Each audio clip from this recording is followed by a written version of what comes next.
A graça e a paz, queridas. Queridas e queridos, né? Porque nós temos alguns homens aí conosco. Muito bem-vindos. Glória a Deus. Que bênção, gente. Finalmente chegou o tempo de Deus. E o tempo de Deus é sempre melhor do que o nosso. Embora a gente não goste muito de esperar às vezes. Mas estamos aprendendo. Amém? Você está aprendendo mesmo? Oh, Deus, ajuda-nos, Senhor. Porque às vezes a espera é tão difícil, mas ela é tão fundamental no processo. Você não planta uma árvore hoje e amanhã come dos frutos dela. E esse processo que a gente vê tão lindamente ilustrado na natureza, revela a natureza do próprio Deus. Deus colocou na sua obra, na obra das suas mãos, muito de quem Ele é. O artista, quando você vai numa galeria de arte, você vê uma exposição fotográfica, ou quando você lê uma obra literária, ou quando você vai numa exposição de pintura ou escultura, você pode saber que por trás daquela obra, o artista deixou muito de si, muito de quem ele é, muito daquilo que ele está atravessando. Alguns livros são praticamente autobiográficos, às vezes ele passou por coisas e ele coloca ali como uma ficção, coisas que ele viveu, e é tão lindo isso, e não é diferente com o Criador de todas as coisas. Quando a gente olha para a natureza, na maneira como as coisas acontecem, nos processos naturais, a gente vê muito do caráter de Deus, de quem Ele é. Ele não é a sua obra. Deus não é o sol, Deus não é a lua, igual algumas pessoas dizem, né?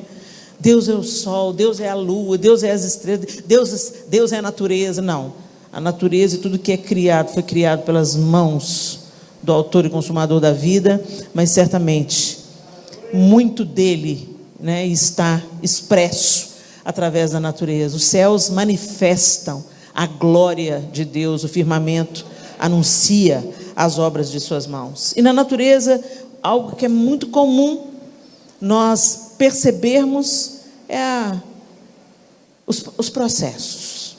A natureza é cheia de processos. E é tão lindo quando a gente observa no hemisfério norte do planeta as estações do ano. Como as estações do ano no hemisfério norte são mais distintas do que aqui no Brasil. Aqui no Brasil, por ser um país tropical, a gente tem praticamente duas estações. Elas ficam evidentes, o inverno e o verão. Só que até aqui dentro do Brasil, nosso inverno e nosso verão são distintos. A gente vinha conversando com os pastores no carro, e aí ele disse que aqui em Sergipe, o inverno é caracterizado pela chuva.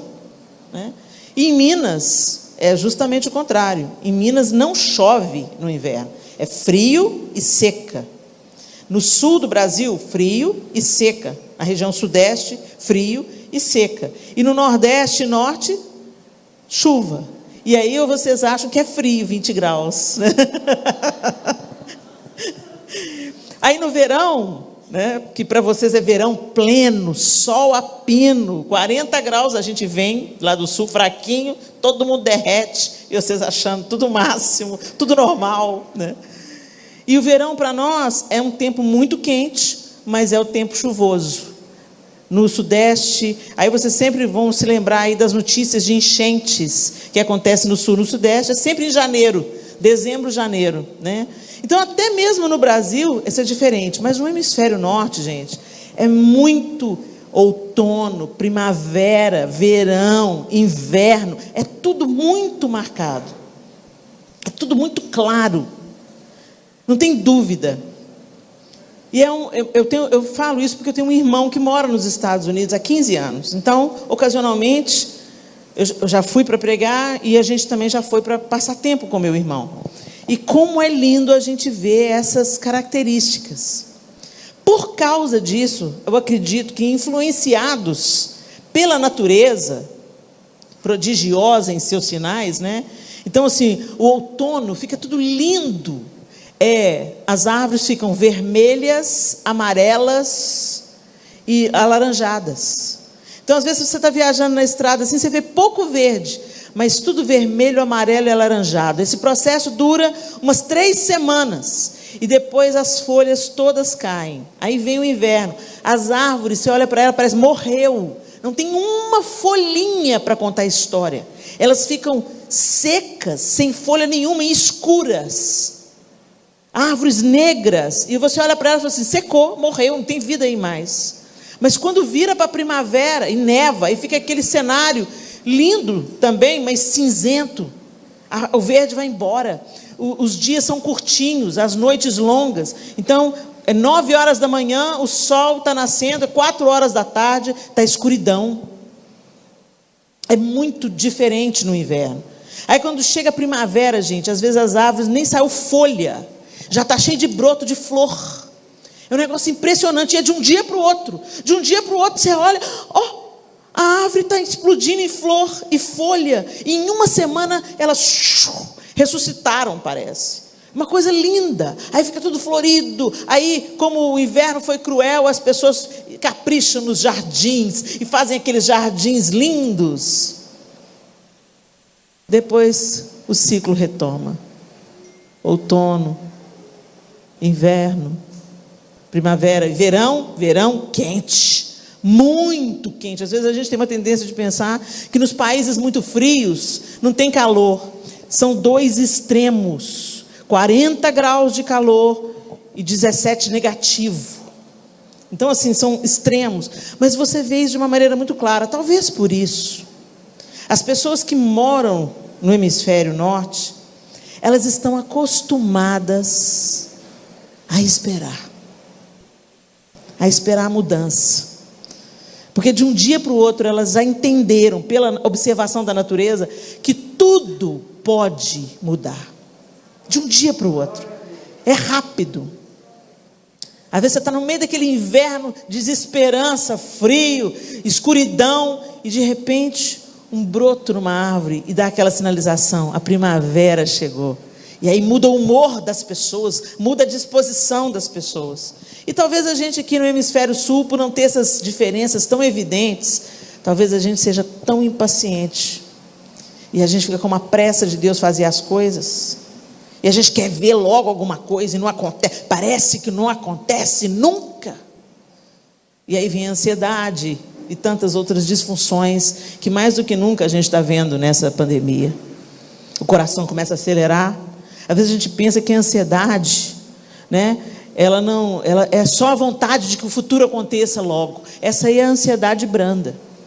Porque a ansiedade ela é caracterizada por um coração disparado, uma insatisfação com o momento presente, uma expectativa do amanhã, uma sensação de que nada está dando certo.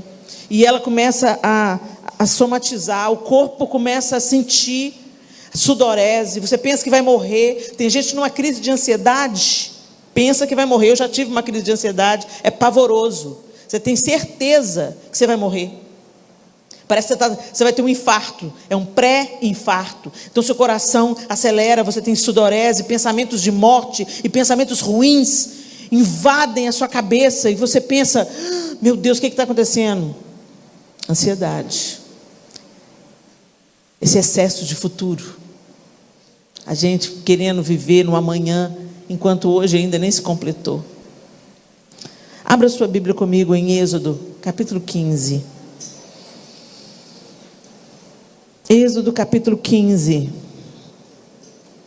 E nós vamos ler do verso 22 ao verso 27.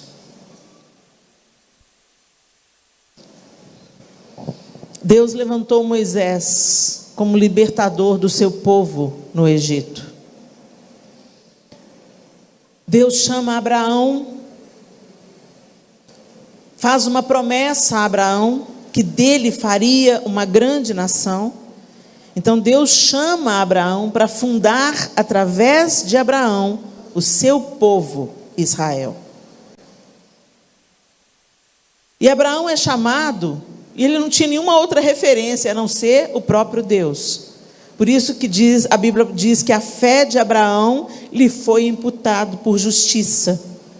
Porque não tinha mandamento, não tinha dízimo, não tinha nada, só tinha fé. Ele escutou e obedeceu. Por isso somos já como um prenúncio, né, de que nós também seríamos salvos pela fé, não pelos méritos, nem pelos deméritos, mas por crer que Deus estava fazendo algo extraordinário através de seu Filho Jesus. Então Deus chama Abraão e funda em Abraão um povo. Isso não foi imediatamente, ele faz uma promessa a Abraão e a sua esposa Sarai. Aí então não era Abraão ainda, era Abrão e Sarai. E ele fala: sai da sua terra, da sua parentela e vai para a terra que eu vou te mostrar. E Abraão sai com Sarai, leva junto Ló, seu sobrinho, e vão obedecer a Deus. E nesse processo Deus promete a Abraão uma numerosa descendência. Mas como? Se ele já era avançado em dias? Como? Se Sarai não tinha filhos, ele não tinha filhos, como que Sarai era estéril? Ele seria pai de uma numerosa multidão, que a areia do mar não poderia contar, as estrelas do céu não poderia contar, e Deus promete a Abraão uma descendência tão numerosa quanto a areia da praia e as estrelas do mar. E Deus não estava falando só de Israel, porque hoje você pode contar o Israel. Você pode contar quantos milhões de judeus moram em Israel, por exemplo, né? Mas o Senhor já estava falando de algo mais. Ele estava falando da descendência de Abraão em Israel. Ele estava falando da descendência de Abraão através de Ismael. Ele estava falando da descendência de Abraão por nós, gentios, feitos filhos de Deus em Jesus Cristo. Então, realmente, uma numerosa, né? Pai Abraão, pai de uma numerosa multidão. E ele chama Abraão, filho Isaque. De Isaque, Esaú e Jacó, e de Jacó as 12 tribos de Israel. Deus muda o nome de Jacó para Israel, e os 12 filhos de Jacó eram então as 12 tribos de Israel. E dos filhos de Jacó, José é julgado na cisterna por seus irmãos por ciúme, porque Israel tinha um tratamento diferenciado para José. É tão interessante quando a gente vai perpetuando na vida dos filhos da gente os erros que cometeram com a gente, né? Ele sofreu isso na pele, porque seu pai gostava mais de Esaú do que de Jacó. E ele repetiu o mesmo pecado, o sofrimento que ele sofreu, ele repetiu na vida dos filhos. Os filhos ficaram ensumados, por quê? Porque ele simplesmente era doido com José. E José não tinha sabedoria nenhuma, ficava contando o sonho dele para qualquer um, e aí deu ruim. Julgaram ele na cisterna, e ele foi levado para o Egito, onde se tornou governador do Egito. Houve fome na terra. José manda buscar toda a sua família, e assim o povo de Israel vai para o Egito. E lá eles se multiplicam, se tornam uma numerosa nação, temidos pelos egípcios, porque cresceram abundantemente. E Deus já tinha prometido isso, gente. Deus já tinha falado que aconteceria isso lá no chamado de... Gente, eu estou tendo lapsos de memória, tá? Abraão. Lá no chamado de Abraão, Deus falou: eu vou te constituir uma poderosa nação, e eu vou te levar para uma terra, mas eles descerão ao Egito, e lá eles ficarão 400 anos, mas eu vou libertá-los com mão forte. E nós estamos exatamente aqui em Êxodo 15. Deus tinha levantado Moisés para tirar o povo do Egito. E o que Deus faz? Tira o seu povo do Egito, mas tinha que tirar o Egito de dentro do povo.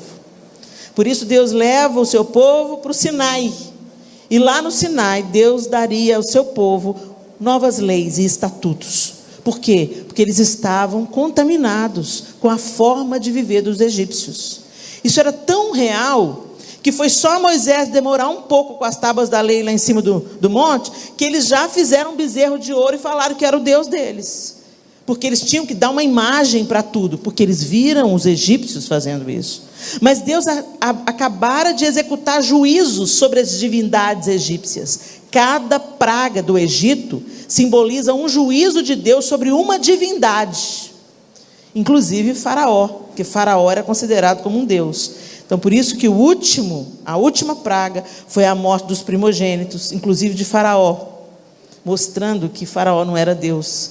Ele não podia salvar o seu próprio filho da ira de Deus. Então, cada praga do Egito era também uma execução de juízo sobre uma divindade egípcia. Mas apesar do povo de Israel estar vendo isso tudo, eles passaram 400 anos. José, seus irmãos, Israel, ficaram lá no passado. Eles ouviam pela tradição oral. Mas agora Deus estava levantando alguém que foi criado dentro da casa de Faraó, Moisés. E ele libera o povo. E aqui nós estamos em que lugar? Indo para o Sinai. Mas assim que acabaram de atravessar o Mar Vermelho, quer dizer, eles acabaram de... Nós estamos aqui no capítulo 15, no verso 22. O mar acabou de abrir. Os cavaleiros de Faraó morreram e eles viram a manifestação do poder de Deus. Ok? Verso 22. Depois Moisés conduziu Israel desde o Mar Vermelho até o deserto de Zur. Durante 3 dias caminharam no deserto sem encontrar água. Então chegaram a Mara, mas não puderam beber das águas de lá porque eram amargas. Esta é a razão pela qual o lugar chamava-se Mara. E o povo começou a reclamar a Moisés, dizendo: que beberemos? Moisés clamou ao Senhor, e este lhe indicou um arbusto. Ele o lançou na água, e esta se tornou boa. Em Mara, o Senhor lhes deu leis e ordenanças, e os pôs à prova, dizendo-lhes: se vocês derem atenção ao Senhor, o seu Deus, e fizerem o que ele aprova, se derem ouvidos aos seus mandamentos e obedecerem a todos os seus decretos, não trarei sobre vocês nenhuma das doenças que eu trouxe sobre os egípcios, pois eu sou o Senhor que os cura. Depois chegaram a Elim, onde havia 12 fontes de água e 70 palmeiras, e acamparam junto àquelas águas. Olha que extraordinário e que sutil. Sempre que está para vir uma grande vitória, ela é precedida de um grande desafio, de uma prova. E, gente, nada melhor do que a prova para trazer para fora o que está no nosso coração. Porque o nosso coração é enganoso e desesperadamente corrupto. Fala para sua irmã: enganoso. Olha para outra e fala: desesperadamente corrupto. A Bíblia diz que é assim o nosso coração, e não é que é? Porque você já se surpreendeu com a sua reação diante de uma adversidade? Quando balança o copo, se eu balançar essas taças aqui, vai cair o quê? Coca-Cola, gente? É Coca-Cola? Café que vai cair daqui? Um Guaraná, talvez, champanhe. Vai cair água. Por quê? Porque está cheio de água. Quando sai para fora, é só a manifestação do que está dentro. A crise revela o nosso caráter e o conteúdo do nosso coração. Por isso que ela é importante. Porque senão a gente fica pensando que está arrasando. Pior coisa é a gente ficar equivocado a respeito do nosso próprio pecado. A gente está sempre vigiando o pecado do outro. Mas Deus não mandou ninguém cuidar da vida alheia, a não ser para socorrer, para ser alívio, para amar, para carregar, para ajudar a levar o fardo. Vem cá, deixa eu ajudar a senhora, né? Mas a gente se tornou fiscal da vida alheia, enquanto não fiscalizamos o nosso próprio coração, que é enganoso e desesperadamente corrupto. Então o que Deus faz? Leva a gente para o deserto. Acabou de acontecer um milagre, gente, um milagre sobrenatural. O povo sai do Egito e eles já tinham visto a manifestação do poder de Deus de várias maneiras. As quatro primeiras pragas, 4 ou 3, gente, agora eu posso errar aqui, tá? Ou as 3 primeiras ou as 4 primeiras. Todo mundo sofreu junto, a pena. A partir da 4ª, eu tenho quase certeza que é a 4ª, Deus preservou o seu povo. Ele fez separação. E só os egípcios começaram a sofrer com as pragas. Por que será que as 4 primeiras, Deus enquadrou todo mundo junto no mesmo pacote? Então tem coisa que a gente vai passar porque a gente está no mundo, tá? Então não fique se achando assim, eu sou crente, não podia estar passando por isso. Por que não? Jesus falou que ia acontecer. Ele falou assim, no mundo tereis aflições. Mas ele falou, mas tem de bom ânimo. Eu venci o mundo, então eu te capacito a vencer também.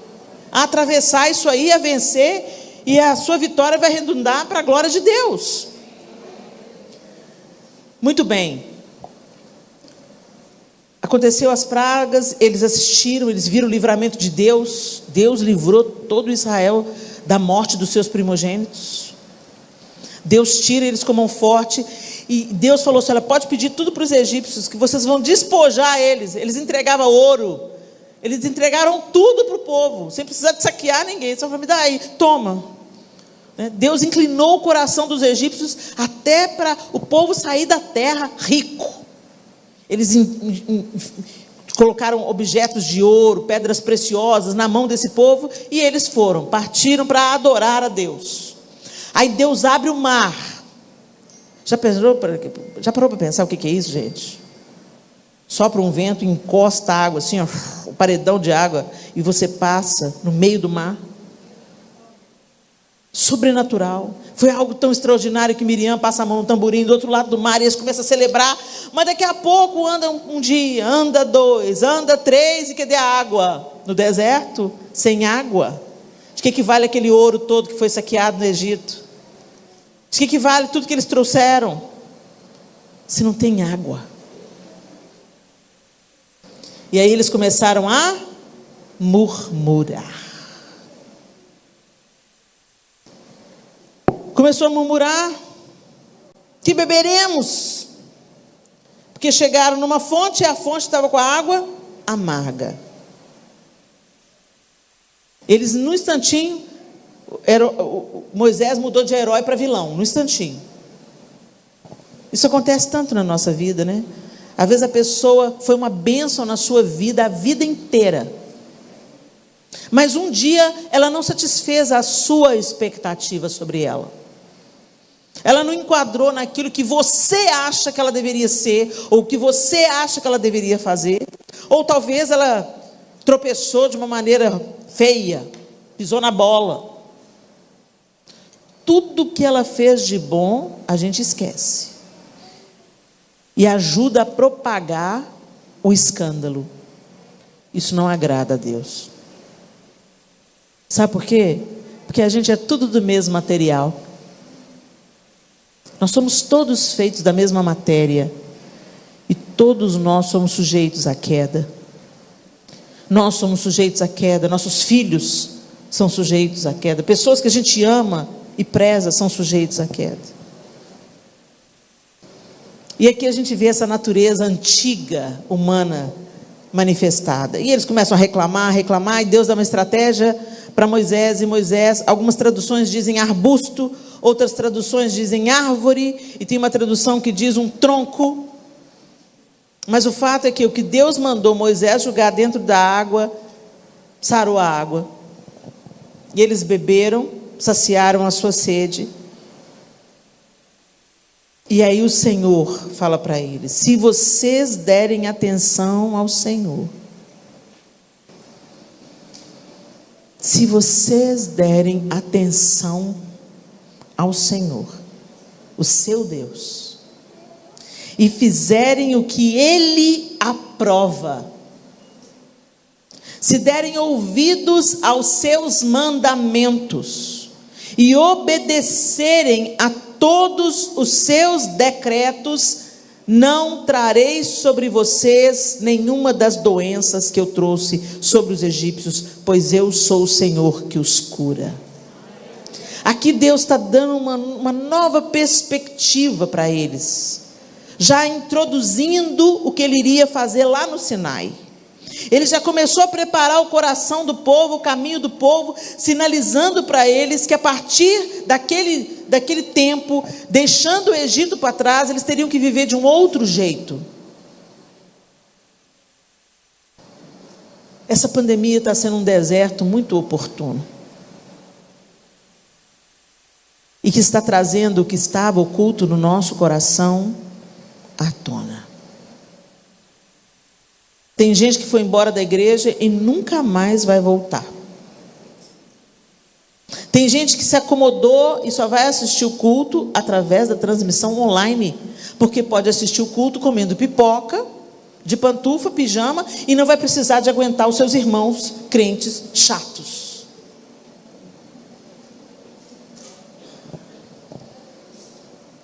Foi a pandemia que fez isso? Não, a pandemia só trouxe à tona. Sempre foi assim, estava assim, mas oculto da superfície, não dava para perceber. E de repente, essa acomodação ficou tão confortável, porque a comunhão, ela exige desprendimento, ela exige humildade, ela exige renúncia dos nossos próprios interesses, para que outro seja abençoado. E hoje nós estamos vivendo o tempo do egoísmo. Eu quero me dar bem, eu quero ser feliz. Essa história de autonegação é só nas palavras de Jesus. Aquela história de quem quiser vir a mim, negue-se a si mesmo. Helena, essa palavra ficou antiga, né? Ela é antiga, mas ela continua sendo a palavra de Deus. Deus não mudou de ideia, não mudou de caráter. Deus é Deus. Você é obrigada a aceitar, a acreditar? Não. Mas não é porque você não acredita que deixa de ser verdade. Pode ser uma verdade que você não acredite, ou que você não tolere, ou que você não quer que te molde, porque a palavra de Deus nos confronta, e ela nos leva para um outro caminho, contrário a esse mundo egoísta que fala: viva para você mesmo, você merece ser feliz, a fila anda, larga esse marido que está te enchendo a paciência, deixa esse menino com sua mãe, vai viver sua vida, vai ter sua carreira, vai ser feliz. E nós estamos hoje aí comendo o fruto das escolhas de 30 anos atrás. Está aí pipocando. Estamos em plena colheita. Em plena colheita do movimento feminista. Sexo, drogas e rock and roll. Meu corpo, minhas regras. Eu posso abortar. Eu não tenho que tolerar um casamento meia boca. Eu não tenho que parar meus sonhos e meus projetos para criar filho. Pois é, você não quer criar seu filho, o diabo cria. Órfão ele não vai ficar não, porque os filhos que os crentes não estão querendo criar, o diabo está pegando para criar. E aí, de repente, o que está acontecendo com o mundo? Não começou agora não. Agora chegou o tempo das sementes que foram plantadas pós-guerra, dos movimentos radicais, que nada tem a ver. Gente, a segunda onda do feminismo é totalmente demoníaca. Não tem nada a ver com a primeira onda do feminismo, que veio com o discurso de direito, igualdade de direitos, igualdade de voz, igualdade de oportunidade. Que, aliás, não é novidade para ninguém, porque lá no Novo Testamento, o próprio Senhor já falou: não há mais mulher, nem homem, nem grego, e o Senhor foi falando, nem escravo, nem livre, nem judeu, nem grego, todos estão nivelados pela graça de Deus. Jesus acabou com as diferenças.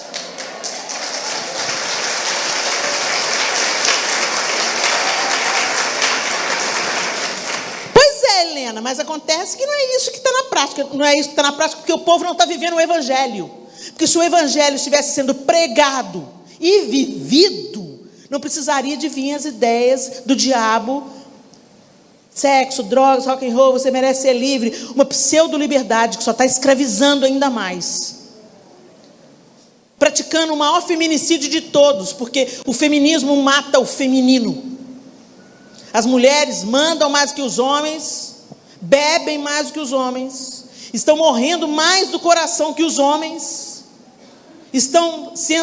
empataram com os homens em padrão de infidelidade conjugal. Só falta coçar, gente, desculpa o termo, porque estão masculinas, não no que os homens têm de virtude, no que os homens têm de pior. Elas se igualaram a eles. Tem um rapaz que dirige para a gente lá em casa, e ele está com 30 anos. Ele viu o Miguel, meu filho de 22, casando, e ano que vem, se Deus quiser, o Arthur com 22 vai casar. Aí ele falou, se os meninos estão casando, eu estou ficando para titio, Helena. Eu falei assim, mas você está caçando menina embalada, menina de Deus embalada, você não vai achar não, filho. Converte, conserta a sua vida com Deus, põe sua boca no pó e vai buscar de Deus uma esposa. Aí ele falou assim, pior que é mesmo, né? As meninas, eu conheci uma menina legal, fiquei com ela. Nossa, menina legal. Vamos namorar? Ela falou assim, não, vamos ficando.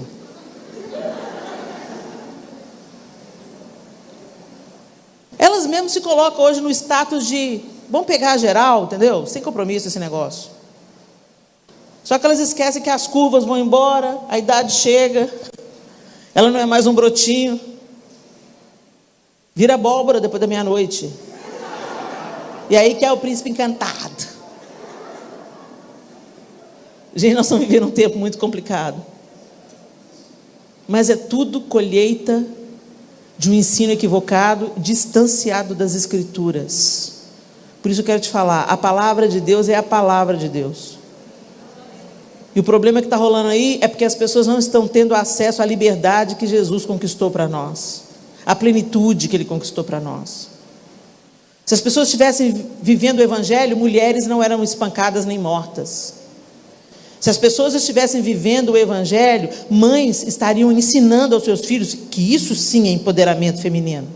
Quando você ensina e forma a próxima geração de homens, e ensina eles a tratarem a próxima geração de mulheres com dignidade e respeito. Ensina a próxima geração de mulheres que elas não precisam de concorrer e disputar poder com o homem. E que é a mãe que apresenta aos filhos a autoridade masculina, e quando ela não faz isso, dá ruim. Porque os meninos crescem sem referencial e a sua sexualidade pode ser afetada. Tantas coisas. Nada novo debaixo do sol. Porque a gente não quer se submeter, a gente não quer viver processos, a gente não quer caminhar a segunda milha, dar a túnica e também a capa e praticar o Evangelho de Jesus Cristo. Os processos existem para nos forjar. Primeiro revela o que está dentro. E revela o que está dentro para quê? Para a gente não se ensoberbecer. Para a gente entender que a gente tem as nossas limitações, aquelas coisas que, poxa, a gente pensou que a gente estava na clareza, e quando a gente vai ver, a gente estava na escuridão. E uma reação da gente mostra isso. O desânimo, a incredulidade mostra isso. Tem gente praguejando contra Deus. Eu não quero saber desse Deus não, porque se Deus estivesse no controle mesmo, essa pandemia, esse não é Deus da Bíblia, esse é o Deus gênio da lâmpada, aquele que você imaginou na sua cabeça, que tem que fazer todas as suas vontades. Você ora, jejua e dá o dízimo, esfrega a lâmpada 3 vezes, e vem o Deus gênio da lâmpada e satisfaz os seus desejos. Isso é um Deus customizado, não é o Deus da Bíblia.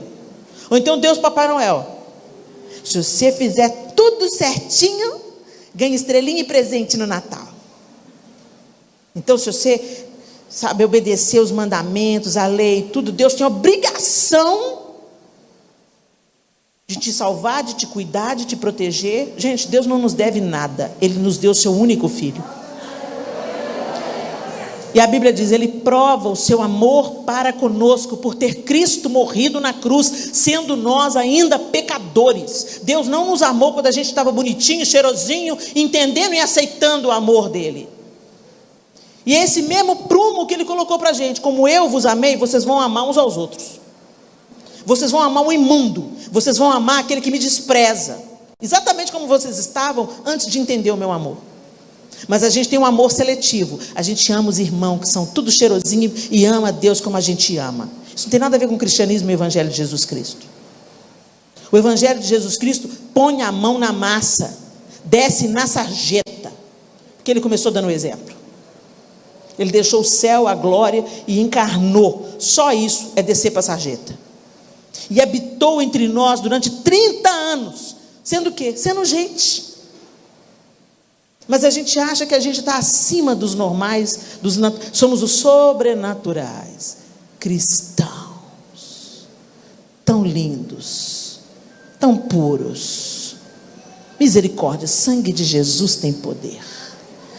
tema Ele, sela com a tua salvação, misericórdia. Olha que travecão, oh Jesus, tem compaixão. O traveco tem os problemas dele, e você com a sua arrogância e língua grande. A diferença são as reverberações que isso tem na próxima geração. Isso é sério.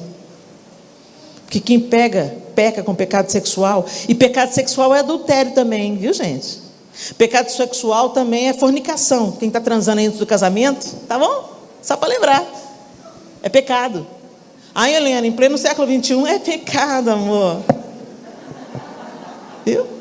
Você não precisa de concordar comigo, mas é a Bíblia que diz, e eu resolvi seguir a Bíblia, porque eu vi que quando eu sigo a Bíblia, eu me dou bem. E quando eu não sigo a Bíblia, eu quebro a cara. Quem quebra princípios, quebra a cara. Normal assim.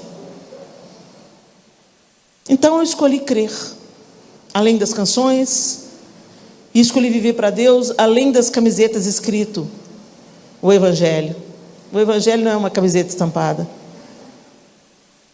O Evangelho é se relacionar com Deus, para que Ele faça em você o que você não tem condição de fazer por si mesmo.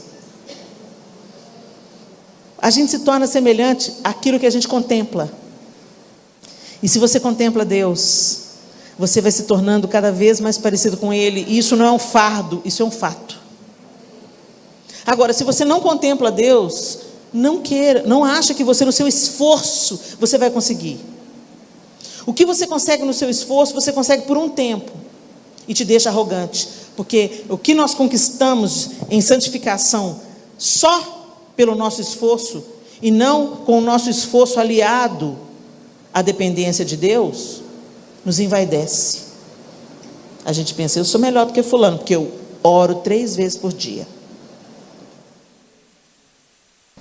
Eu faço jejum, eu vim para o ciclo de oração. E o que nos salva, gente, não são nossas obras. Somos salvos para as boas obras, não pelas boas obras. Porque quem está acreditando que pode conquistar a salvação na força do seu próprio braço, está se colocando no lugar de Cristo. Ele morreu para que nós tivéssemos vida, e vida em abundância. A Bíblia está recheada desses exemplos.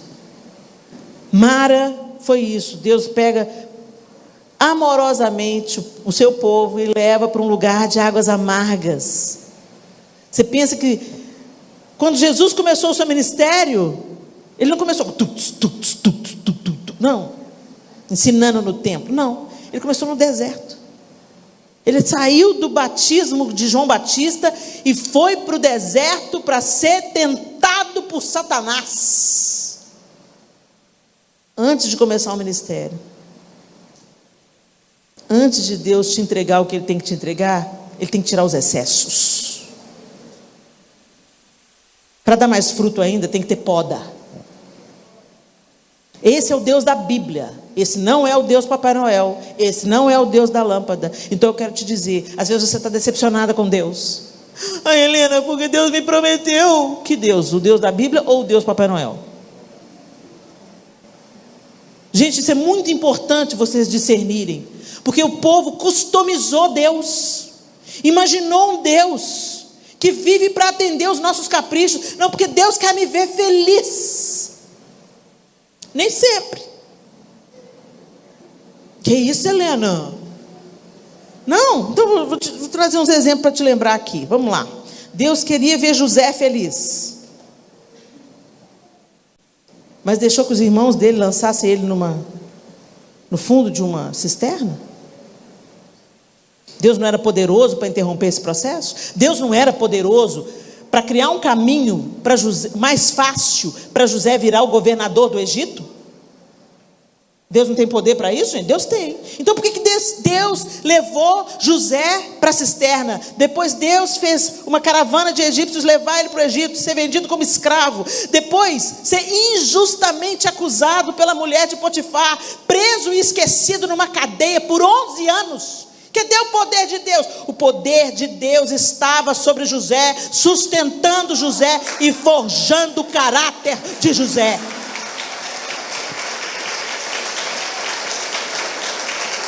Pensa comigo, gente. José era folgado, um cara extraordinário, mas que tinha o narizinho empinado.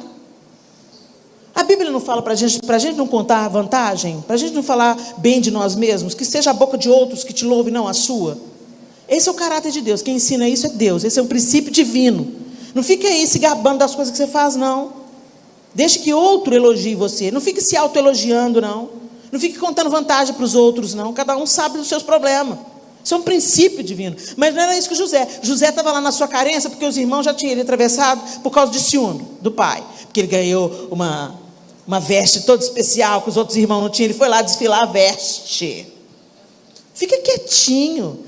Para de ir para o Instagram exibir a sua vitória. Às vezes Deus tem que te podar, porque você fica lá contando vantagem, você não sabe que o outro está faltando comida em casa, e você fica lá exibindo a sua bênção. Mas no dia da sua derrota, você estava lá no Instagram, sentindo inveja de quem estava na vitória. Jesus, tem compaixão de nós, gente. Depois, além de ganhar a roupa linda, ainda ficava: eu tive um sonho. I have a dream. Eu sonhei que vocês... Gente, até o pai dele falou assim: eu, sua mãe, nos curvando diante de você. Gente, Deus estava mostrando para José, não era para ele ficar abrindo a bocona dele contando vantagem. Deus estava dando uma promessa que talvez ia encorajar ele no dia da cisterna. Deus dá a promessa, não é para você ficar se sentindo superior aos outros, não. Às vezes Deus te conta, te antecipa alguma coisa, te dá um spoiler, para você guardar aquilo como uma esperança, e aguentar firme no dia da tribulação. Não é para você ficar exibindo: olha como é que eu sou poderoso, Deus vai me levantar na terra. Fica caladinho para Jesus te dar vitória. Mas enquanto José estava ali, ele foi sendo despido da arrogância. Como é que você continua arrogante dentro de uma cadeia? Ele deve ter tido várias crises, com certeza, gente. Mas nenhuma delas foi desperdiçada. Quando chegou a hora certa, ele era um homem íntegro. Ele era um homem curado, tratado, para assumir o cargo e a responsabilidade que Deus estava entregando a ele. Ele foi o responsável por preservar toda a sua família, todo Israel do extermínio. Moisés, antes de ser o libertador do Egito, olha, Deus tem uma passagem, gente, que Deus fala assim, que Moisés era o homem mais paciente da terra. O próprio Deus fala isso sobre Moisés. Você é o cara mais paciente que tem na terra. Mas sabe esse paciente, o que ele fez antes de ser o cara mais paciente da terra? Matou um egípcio, porque viu a briga entre o egípcio e um hebreu, tomou as dores do hebreu e matou o egípcio, o cara mais paciente da terra. E por causa disso, teve que sair fugido, teve que ficar 40 anos apacentando o rebanho de Jetro. Treinamento.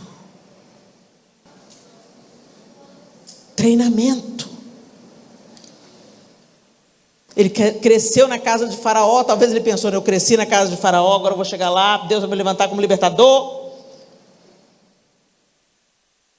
Não, você foi para a casa de Faraó porque você precisava de aprender a ler, a escrever, a ser letrado em todas as ciências do Egito, porque ele escreveria o Pentateuco. Deus ia contar para ele o que Deus queria contar, e ele ia ter que registrar a história. Então ele estava na casa de Faraó sendo preparado para aquilo que Deus tinha para fazer. Primeiro ele passa pelo Nilo, depois pela casa de Faraó, depois pelo deserto, para depois se tornar o libertador do Egito. Josué e Caleb chegam na terra, olha a terra e fala: essa terra que Deus vai dar para a gente. E os outros 8 espias falam assim: não, nós morreremos como gafanhotos. Quando eles chegam com o relatório, Josué e Caleb: eia, subamos, o Senhor vai nos dar a terra, Ele prometeu, Ele vai dar. E os outros 8: seremos devorados como gafanhotos, a terra tem gigantes, o que Deus fez conosco? O que você fez conosco, Moisés? E Deus escuta e fala: ok, vai ser do jeito que vocês estão profetizando aí. Vocês vão morrer no deserto como gafanhotos. Eles estavam na porta da terra e ficaram 40 anos andando, até que aquela geração de 20 anos para cima morresse todinha. Quem sobreviveu? Josué e Caleb. Eles não deram notícias ruins, eles deram notícias boas, mas tiveram que passar pelo processo junto com os outros. Tiveram que enterrar toda a geração deles. Viram todos os amigos. Toda a geração deles, eles enterraram no deserto, 40 anos. Eu fico imaginando as faltas, as coisas que eles passaram nesses 40 anos no deserto. Mas depois, Deus fala com Moisés: você não vai entrar, Josué vai te substituir. Josué estava pronto. Ele tinha visto seus amigos morrendo no deserto, por não acreditarem que Deus entregaria a terra. Então ninguém melhor do que ele, para liderar o exército que conquistaria a terra de Canaã. Esther, antes do trono, a orfandade. Perdeu o pai, perdeu a mãe, foi criada pelo tio, teve que atender ao capricho do rei, traz as virgens da cidadela de Suzã. Teve que passar por um ano de processo de banho de olhos, sem saber se ia ser aceito ou não. Não tinha plano, não tinha objetivo. Ela ia servir a um homem estranho, rei, mas estranho. Não foi o homem que ela sonhou para ela, não foi o homem que ela planejou. Ela podia ser rejeitada por ele e se tornar só mais uma no harém dele, sem direito a ter uma outra vida. Mas Deus estava preparando Esther para livrar todo o seu povo do extermínio. Tornou-a rainha, não antes de ser preparada. É tão interessante que Esther tinha tudo para ser amarga. Mas o que chamou a atenção de Hegai, o eunuco do rei, é que ela era agradável. Ela tratava todo mundo com gentileza, mesmo na situação inóspita dela. E por isso, Hegai a favoreceu. Conhecendo os gostos do rei, ele sugeriu o que ela deveria usar. E isso tornou a rainha. Às vezes é um pouco espinho, né, querida? Seja gentil, isso vai abrir portas para você. Davi, antes de Golias, a rejeição do seu irmão. Antes de enfrentar Golias, Davi teve que enfrentar Eliabe. A que vieste aqui? E a quem deixaste aquelas poucas ovelhas no deserto? Eu bem conheço a presunção do seu coração, e sei que você veio para ver a peleja. Ele desfere o tanto de ofensa, ridiculariza o que Davi faz. E Davi só foi ali para pegar a notícia dos irmãos e levar para o seu pai, para tranquilizar o coração de Jessé.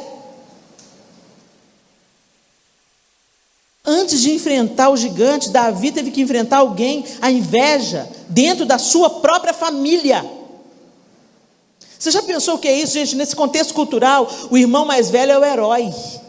E Eliabe tinha porte de rei. Então você imagina o Davizinho, pastor, orgulhoso do irmão. Meu irmão Eliabe é o cara. Meu irmão Eliabe tem porte de rei. Meu irmão Eliabe tem porte de guerreiro. E ele era tão imponente que até Samuel foi na onda. Quando olhou para Eliabe, eis aí o ungido do Senhor. O Senhor, não. Não vai se impressionando com a aparência, não, porque eu vejo o coração. E eu estou rejeitando o coração de Eliabe. E aí dá para entender porque que Deus rejeitou o coração de Eliabe. Porque quando Davizinho foi ungido rei, a inveja de Eliabe veio à tona. E isso justifica o discurso dele em cima do irmão. Mas Davi estava tão de boa que virou para ele e disse: o que eu te fiz? O que é isso agora? Não tenho tempo para isso não. O que é que o rei falou que vai dar aí para quem matar o gigante? Davi foi esquecido pelo próprio pai. Ele só foi trazido porque Samuel insistiu. Não tem mais nenhum filho. Todo mundo gosta de ver as vitórias de Davi, mas quantos anos ele fugiu de Saul, da inveja e da ira de Saul? Helena, por que Deus fez isso? Deus unge o menino, levanta o menino, ele vence Golias, depois Saul começa a perseguir ele por inveja, e Deus permite isso, se eu não estou enganado, por 15 anos. E Davi saindo fora, e Davi saindo fora, e Davi saindo fora, tendo a oportunidade de matar Saul. E por que ele não matava Saul? Porque ele tinha consciência de que Deus tinha ungido Saul, e que era a mão de Deus que tinha que destituir Saul. E ele se submeteu à perseguição, se submeteu a morar no deserto, se submeteu a ser um fugitivo, sendo um herói de guerra da sua própria nação, ele se tornou um fugitivo, para não se tornar um novo Saul. Você pode ver que Davi inaugurou um outro caminho de pecado, mas ele não caiu nos mesmos buracos que Saul caiu, porque a mão de Deus estava forjando e ensinando Davi a ser o que Saul não era. Sabe o que era o problema de Saul? Saul não se arrependia. Saul errava e ficava apresentando justificativa. Ele falou, não, mas foi o seu Deus. Ele falava para Samuel, o seu Deus falou que era para fazer isso. Não, mas não era. Que balido de ovelhas é esse, Saul? Não, eu trouxe para sacrificar o Senhor. Mas o Senhor mandou matar tudo. Não, mas eu trouxe para sacrificar. Ele nunca admitia, eu errei. Não, Samuel está demorando, deixa eu ir lá oferecer sacrifício. Davi, na hora que caiu a ficha nele do pecado de Betseba, na hora que o profeta Natan fala, você é esse homem, na mesma hora ele se arrependeu, amargamente. Ele não tinha medo de dizer, a culpa foi minha, eu errei, eu pequei contra o Senhor, e fiz o que era mal perante os seus olhos. A grande diferença, aquela perseguição tornou Davi um homem capaz de se arrepender do seu próprio pecado. Jesus, antes da redenção da humanidade, o Calvário. Antes da ressurreição, o túmulo. Se Deus não poupou o seu próprio filho, para que a sua vontade boa, perfeita, agradável e muito mais abrangente do que o seu próprio umbigo, onde a gente tirou essa ideia de que Deus quer me ver feliz, mesmo vivendo uma vida porca?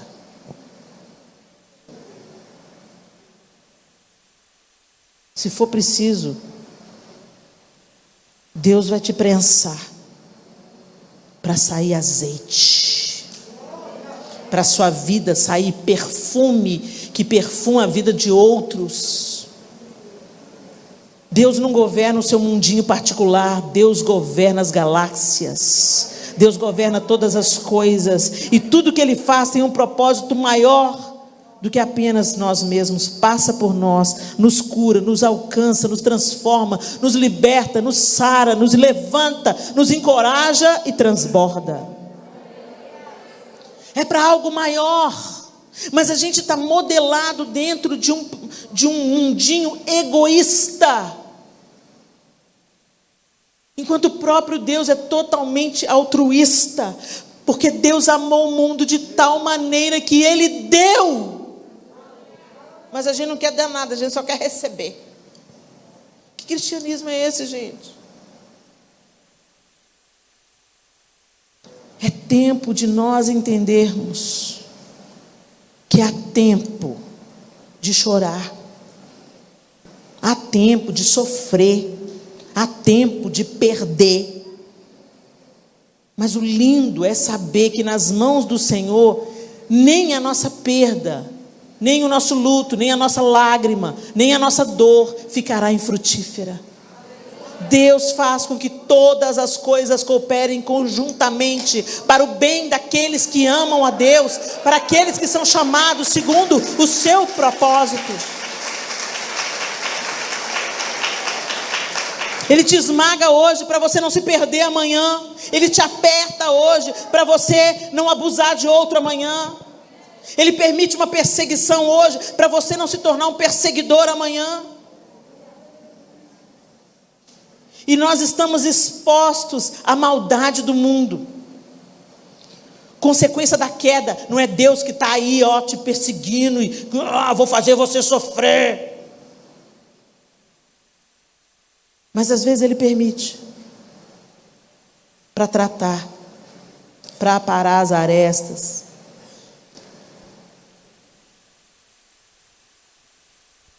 Tem 7 anos que eu oro pela minha filha mais velha, uma menina preciosa, com promessas de Deus para ela. Ela foi consagrada no altar, gerada debaixo de oração, alegria na nossa casa.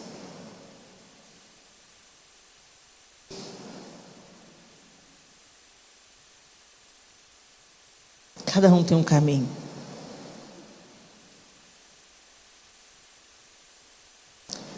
E eu me lembro que eu fiz a Deus um pedido radical, quando eles eram crianças. Eu falei: Deus, que os meus filhos te amem mais do que eu te amo, e que eles te sirvam mais do que eu te sirvo. E um dia, eu estava assim muito mal, porque eu falei: Deus, eu me lembrei daquela oração, eu passei no lugar onde eu fiz aquela oração, e Deus trouxe a minha memória, e eu me abati, eu falei: Deus, mas eu fiz essa oração, mas minha filha está longe dos seus caminhos. Na mesma hora que eu pensei isso, eu estava no banco de trás de um carro, e 2 amigas no banco da frente conversando sobre outros assuntos. Eu não estava prestando atenção, porque eu estava totalmente absorta nos meus pensamentos e nas minhas memórias em relação àquela oração. Na mesma hora que eu pensei isso: Deus, mas eu fiz aquela oração, mas minha filha está longe dos seus caminhos. A minha amiga que estava no volante falou para a outra que estava do lado dela: mas onde abundou o pecado, superabundou a graça. Às vezes o caminho, ela não sabia dos meus pensamentos, ela não sabia o que estava dentro de mim. Elas estavam falando de outras pessoas, de outros assuntos. Ela falou assim: às vezes o caminho para uma pessoa amar a Deus é o sofrimento. E eu falei: meu Deus, que oração perigosa que eu fiz. Mas então eu vou continuar crendo e confiando que ela vai te amar mais do que eu te amo, e te servir mais do que eu te sirvo. Nesse processo, como Deus me quebrou e tem quebrado. Vou me envaidecer de quem? De quê? Eu sou uma bênção na vida de milhares de mulheres, mas não consegui livrar minha própria filha.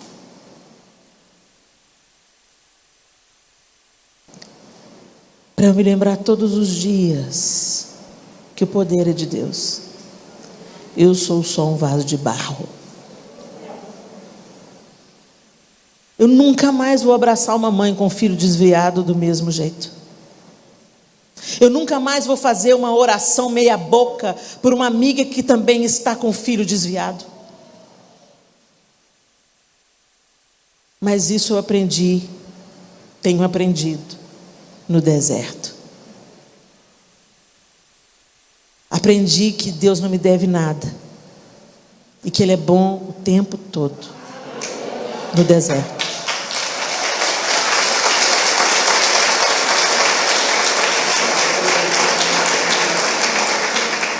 E que Ele tem um tempo perfeito para todas as coisas. Ele não se atrasa nem se antecipa. Ele tem o tempo nas suas mãos. É o tempo que se submete a Ele. Ele não está preso ao espaço-tempo.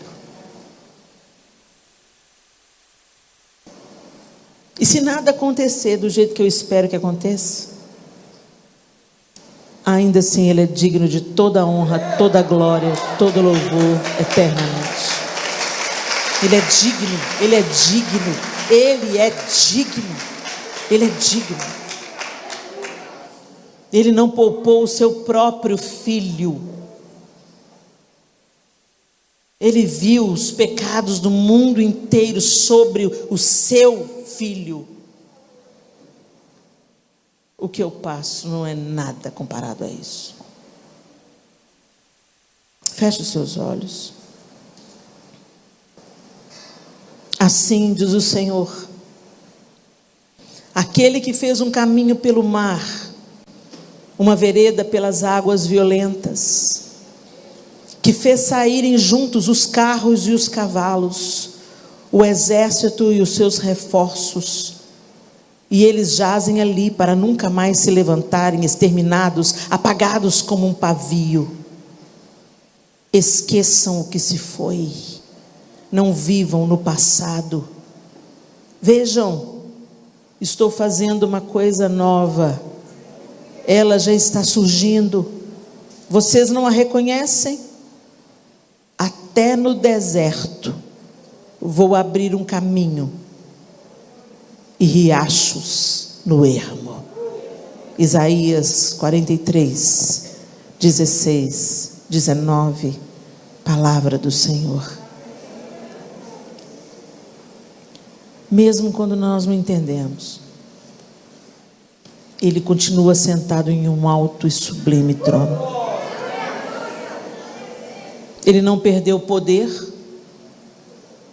Ele não disputa com Satanás. Ele é criador, Satanás, criatura. E quando nós contemplamos a palavra de Deus, nosso coração se aquieta, porque nós não estamos vivendo nada de que essa palavra já não nos tenha alertado.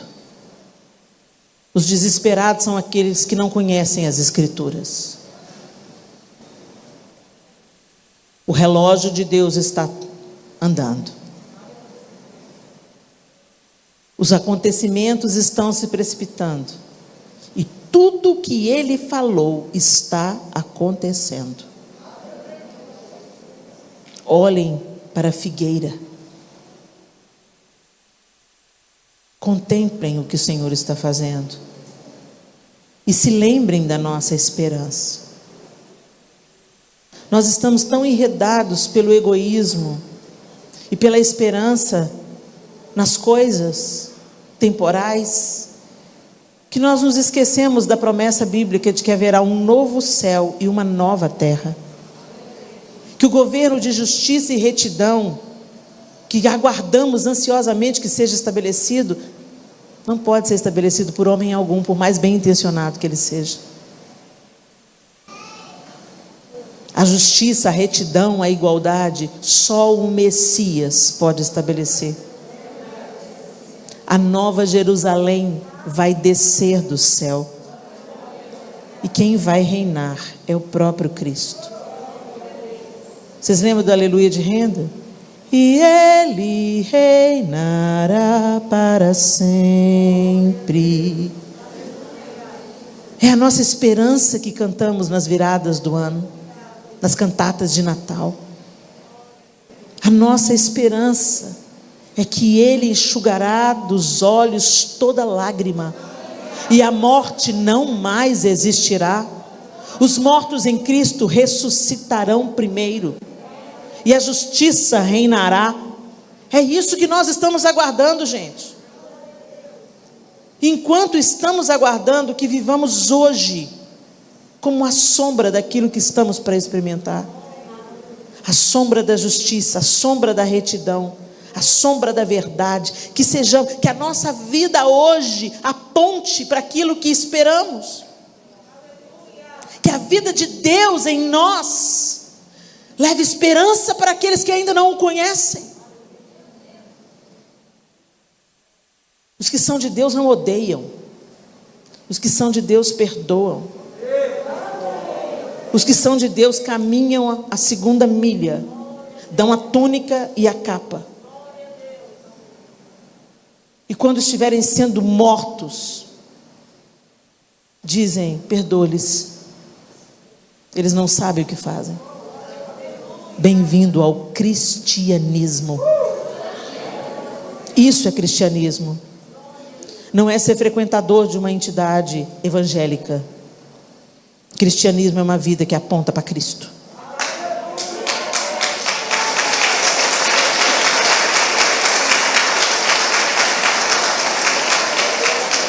Helena, mas eu não consigo.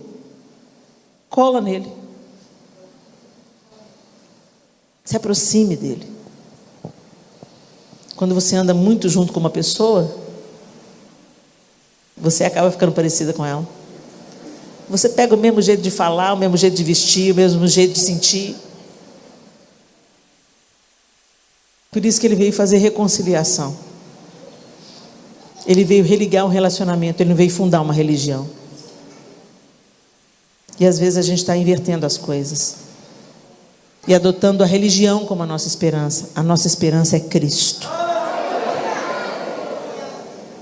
E quando nós contemplamos Cristo através da palavra, é impossível Ele não ir nos modificando de fé em fé, de glória em glória. Ops, escorrega, cai, levanta, de fé em fé, de glória em glória. Nós não nos conformamos com o nosso pecado. Nós não nos conformamos com os nossos desvios de caráter. E nós estamos buscando santificação para que outros sejam abençoados através da nossa vida. Quando a gente está buscando santificação, a gente está livrando o mundo das nossas ruindades. Isso é santificação. Que o Senhor nos ajude. Fique de pé, vamos orar. É tempo.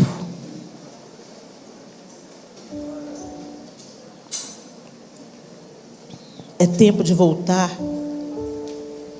Tempo de recomeçar. Feche os seus olhos. Eu queria que você desse uma pensada na sua vida aí. Ainda é tempo.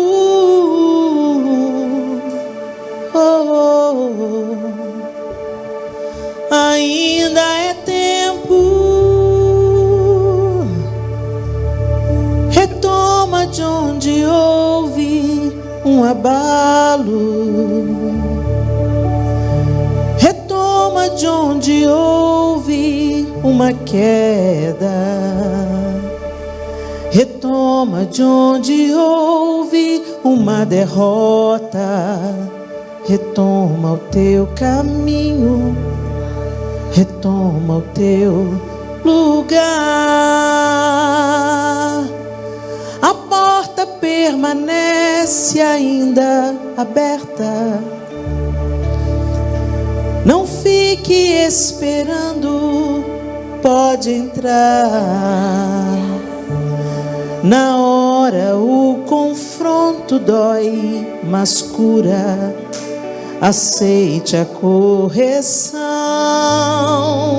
aceite o amor, aceite o perdão, aceite a graça, receba a correção, receba o amor, receba o perdão. Receba a cura. É tempo de voltar. Eu não sei como é que você está vivendo a sua vida cristã, minha linda. Talvez aqui dentro da igreja ou na comunidade de fé que você frequenta, você é tida por todos como uma mulher de Deus. Mas na intimidade do seu lar, tantos conflitos, tantas palavras rudes, tanta impaciência. Nós somos quem nós somos dentro de casa. Dentro de casa nós não temos as máscaras religiosas, nem as máscaras sociais. nosso caráter fica exposto. E eu não vim aqui para te apontar um dedo e te acusar. Não. Eu vim aqui para te despertar. Ainda é tempo de voltar. É tempo de recomeçar. É tempo de aceitar as mãos do oleiro te apertando. É tempo de deixar tratar. Tempo de conserto. Tempo de pedir perdão. Tempo de voltar para as Escrituras e não para a sua opinião. A nossa opinião muda. A palavra de Deus permanece. Antes da gente terminar, eu queria fazer um apelo. Por causa da pandemia, a gente vai evitar. Mas o Senhor quer ver você nessa noite. O seu primeiro passo. O pai do filho pródigo não foi buscar o filho pródigo. Ele deu herança. O filho foi. Mas ele estava sempre com os olhos na estrada, esperando a volta. E quando esse menino voltou, ele se antecipou, foi ao encontro dele, ainda no caminho. Mudou suas vestes, colocou um anel no seu dedo. E antes que o menino pudesse discursar o seu arrependimento, ele o abraçou e o beijou. Põe o pé no caminho hoje. Dê um sinal para Deus assim: Senhor, olha, eu me deixei levar pela minha dor. Eu me deixei levar pela desesperança. Eu confesso, Senhor, que eu fiquei até brava, revoltada, sabe, com o Senhor. Eu esqueci que eu sou humana, independente, que eu só acordo todas as manhãs porque o Senhor é que me dá fôlego de vida. Eu esqueci, Senhor. Me perdoa, Deus, porque eu não tenho sido um reflexo do Senhor na minha vida cotidiana, na minha casa, para os meus filhos, para o meu marido, para minha mãe, para o meu pai. Me perdoa.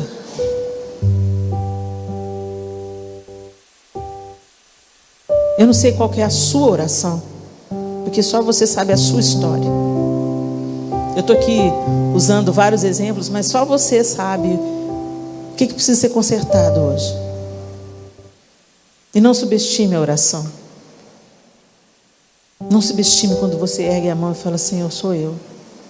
Eu quero consertar. Eu não quero ter essa pendência. Eu preciso que o Senhor me dirija.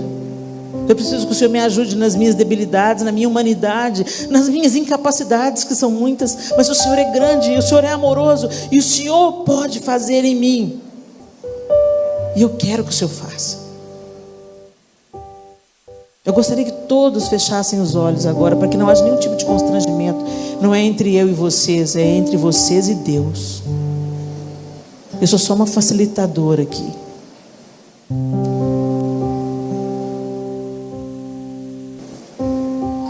Se você acha que nessa noite você precisa de recomeçar, talvez você, sem querer, customizou Deus. Mesmo sem perceber, você está se relacionando com um Deus imaginário, o Deus Papai Noel, o Deus gênio da lâmpada, não o Deus da Bíblia. Aliás, você nem para diante da Bíblia para conhecer mais Deus. São tantas coisinhas, coisas pequenas, mas ninguém tropeça em montanha. A gente tropeça em pequenas pedras. E deve ter conserto nessa noite. Não perca a oportunidade, porque a gente não sabe o dia de amanhã. Hoje é o dia.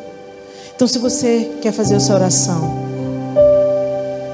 aí na área que só você e Deus sabem, que você precisa de ajuda, de conserto, de esperança, de cura, que você levante as suas mãos. Aleluia, aleluia. E fale com o Senhor com as suas palavras. Oh Senhor, eu quero recomeçar. Eu não quero caminhar só na superfície da religiosidade. Eu quero ser um reflexo do Senhor nessa terra. Eu quero te dar todo o espaço para que o Senhor faça a obra que o Senhor quiser fazer em mim e transborde através de mim. Fala com Ele com as suas palavras. Perdoa, Senhor, porque eu me revoltei, eu me rebelei. Perdoa, Senhor, porque eu não tenho te buscado. Eu não passo tempo com o Senhor. Perdoa, Senhor, porque eu estou te tratando como um Deus que eu customizei, um Deus imaginário, um Deus Papai Noel, um Deus gênio da lâmpada, um Deus que eu acho que tem que me dar tudo que eu quero. Me perdoa, Senhor, por não contemplar o Senhor através da sua palavra. Fale com o Senhor com suas palavras. Aleluia. Ó Deus, contempla essas mãos erguidas, Senhor. Elas não estão erguendo mãos para mim, nem para o teto. Elas erguem suas mãos ao Senhor. O Senhor conhece cada uma delas pelo nome. O Senhor sabe a história, de onde elas vieram e qual é a necessidade que elas estão expondo agora diante do Senhor. Contempla com os teus olhos amorosos e redentores. Que essa noite seja um divisor de águas na vida dessas mulheres. Que essa noite seja um start para uma nova maneira de caminhar. Perdoa os pecados, Senhor. Perdoa o engano do coração. Traz a sua redenção. Cobre com teu sangue, Jesus, todo pecado, toda impiedade, toda distração, toda vaidade. Purifica agora tudo que não é teu e inaugura um novo tempo na vida dessas mulheres. Eu libero essas mulheres na autoridade do nome de Jesus, para elas avançarem, para elas prosperarem na vida com o Senhor. Que elas cresçam em sabedoria, em graça diante dos teus olhos, e que o Senhor levante essas mulheres como instrumentos do Senhor, por onde elas andarem, testemunhos do Senhor, em nome de Jesus, Senhor. Em nome de Jesus, libera sobre elas agora, Senhor, o teu perdão e autoridade para que elas avancem, cresçam diante do Senhor. Que elas sejam fortalecidas, preenchidas de esperança, e que mesmo no meio da adversidade elas vejam a tua mão amorosa, em nome de Jesus. Amém e amém. Aleluia. Deus abençoe vocês.